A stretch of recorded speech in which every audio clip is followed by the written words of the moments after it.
talked about some of the automatically generated interfaces that you get in CStore. It takes the field mapper or table name, I forget what's used exactly to generate that. One of the two, they tend to be almost identical anyways, they're always identical. So you get an idea, you can call ID list on that language map, and you pass this magical JSON query.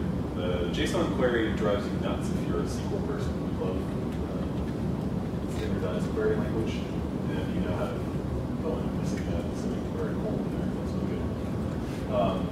Essentially, this says the code property of config language map needs to be like something that starts with E. You can put in an I-like operator. Basically, any of the SQL operators can be used there.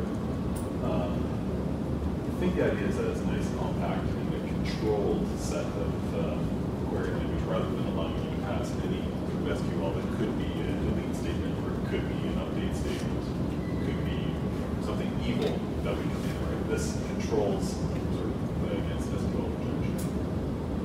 What this will do is give you a list of just the IDs coming back. So it's probably the simplest way of getting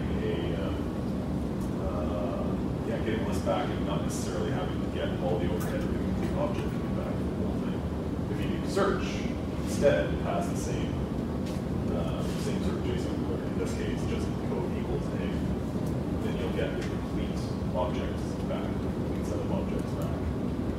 If you say retrieve and you pass this value, it's going to be something that has the ID matching it. So you know from the IDL that in this case, primary key is code, so it's a string. In most cases, it's going to be number.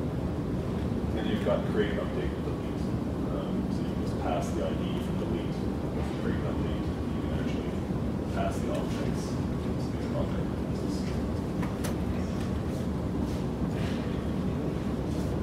Yeah, that would be awesome. These look almost the same, except different. Twisted the action with the verb, I guess. Comes right after the insert thing, and because it's less verbose, we're using classes instead of the name. But first, in this case, your auth token is always the first argument. So you've got to get the authentication dance first, get the auth token, and then you can start using Pcrud. And that will reserve you based on your user's properties or user's permissions. Possibly doing some good things. So you might not be able to delete or update if you don't have permissions on those particular objects. In most cases, you can retrieve, but even that's restricted. But otherwise, the rest of the API is identical to CStore and the same results. JSON, of course, because it's a JSON number. Thank you. So the JavaScript approach to PermaCrud, really basic. It's just adding for your required PermaCrud. You've got to have an auth token. If you're within the existing catalog, or you're in the, I think at the staff client, then this ge.user session variable will already be accessible to you. If you're not logged in, then it's going to be null, so you're not going to get anywhere trying to do an authenticated problem. But if you're logged in, this will already be populated with an auth token that you can use, which is kind of handy.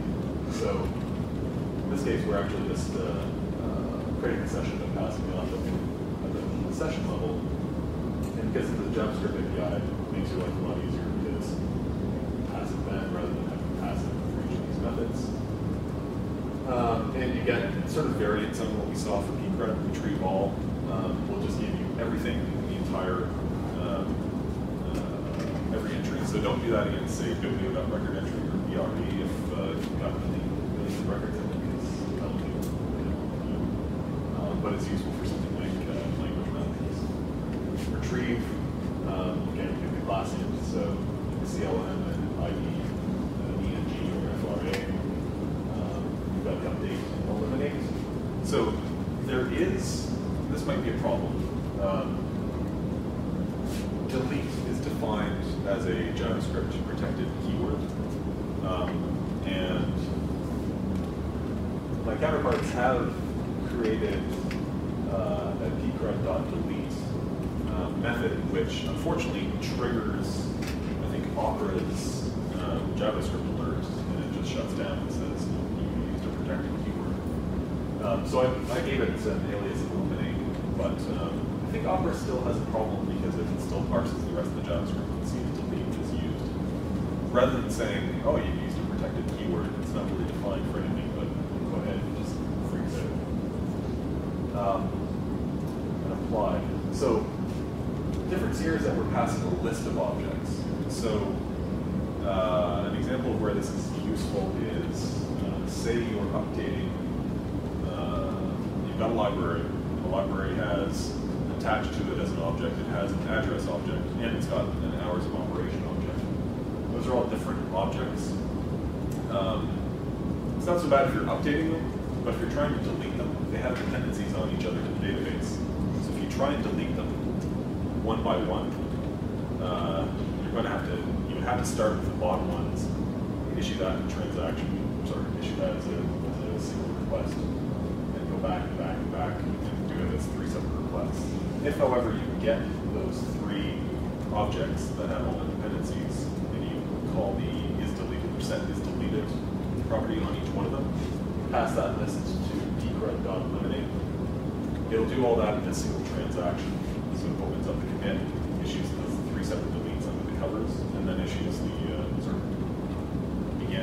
issues the 3 deletes, and then issues commit at the end. And that'll actually successfully go through, assuming there aren't other things like users attached to the code. That's where one of the advantages of the list are. Or if you're doing a batch sort of update, you could say, okay, for every item within this list, I'm going to change the language value to French. So you just iterate through that using normal JavaScript. And you set the isChanged flag at the same time. When you call Pcrud.apply, it'll go through that list and it'll say, okay, the isUpdated flag was changed on the set on this one. I'll update the corresponding object. It does that in a single transaction, so it's relatively efficient. And you get a bunch of options. So if you want to search using the JSON query engine. If you want to have a callback that runs on complete on response, you're into the Ajax thing, you can set those, set that as one of the properties that is passed in the hash of options. Some sort of stuff for